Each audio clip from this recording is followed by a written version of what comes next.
Well, here is my AH-64 Apache. It is almost small enough to be mini, but I think it is more life-sized. I have had this build for a while, and a couple weeks back I had footage for my first double helicopter showcase, but I scrapped it. Legends of the second helicopter float around the internet. Handling-wise, this thing can be awkward, so those of you that plan on doing this tutorial, you have been warned.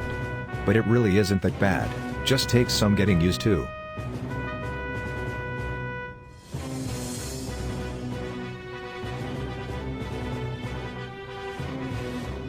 Weaponry is alright for a build this size, and not using too many locked motors.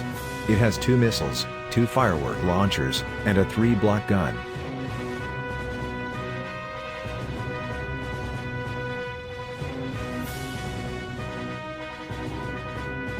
Its speed can vary depending on what you use to accelerate. You can tilt it forward and cause it to fly in the tilted direction, or you can use the super rocket inside. Speeds go from 60 to 140.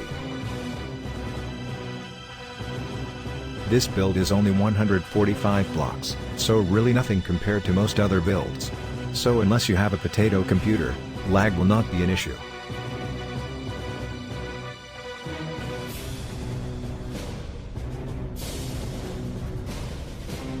One of the downsides for my Apache is that there is no door on the canopy, so there is no getting in or out.